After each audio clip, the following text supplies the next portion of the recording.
Caretaker Matt here. Wonder why I'm in the bathroom? I'm going to shave the mustache off today. Um, Keep the beard, but I'm going to get rid of the mustache because every time I look in the mirror, I see my father when I have this mustache. And this guy right here, and a handsome devil, I see him, and I lost him when I was 6. So it just hurts a little too much to see his face in the mirror with his mustache. So I'm going to shave it off today. And while I do that, I'm going to chat a little bit about Dr. Sleep, which we have a new episode of What Are You Doing Down Here dropping today. That features Dr. Sleep. It's part 1. There's 3 parts. There's a lot to talk about because we talk about The Shining, we talk about Dr. Sleep. 2 are very interconnected, so there's no way to discuss one without the other. So while I'm doing this, I figure I just kind of hit a couple highlights in preparation of dropping that today. So here we go. So there's a lot of stuff that's going on in Doctor Sleep that harkens back to The Shining, and there's a lot of stuff that is important because it deals with father and son, specifically the paths that they take in their life when they become an adult. Both are alcoholics. Both are violent alcoholics.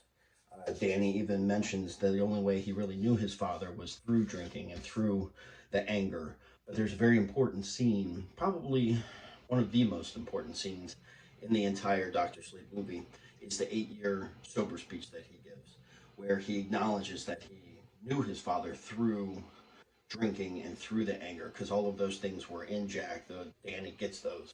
But there's a very important part after that where he says, but I also knew my father in a different way because at 5 months sober, he stood in front of a room of people wanting to get better. And Danny remembers that. He remembers his father trying. It wasn't just what we see in The Shining. What we see in The Shining is the end of the rope, the family falling apart.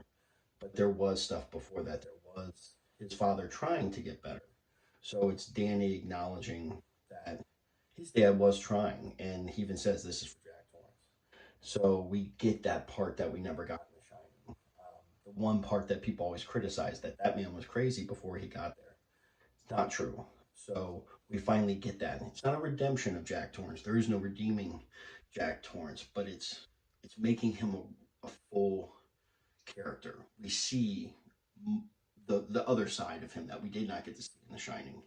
So now I can look in the mirror and not see my father. And it's not a bad thing. It's just I can't look and see him.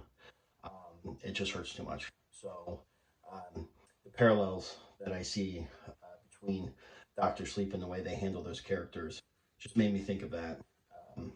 Not necessarily in bad ways, but just in ways that makes it that much better of a movie to me. It's stuff that I can relate to. Not everyone can, but I certainly can, and that's why it's such a great ending to that story. So this is Caretaker Matt. This has been I Tell You. If you like what you see, hit the like button. Subscribe if you like. We appreciate every subscriber we get, and I'll see you folks next time.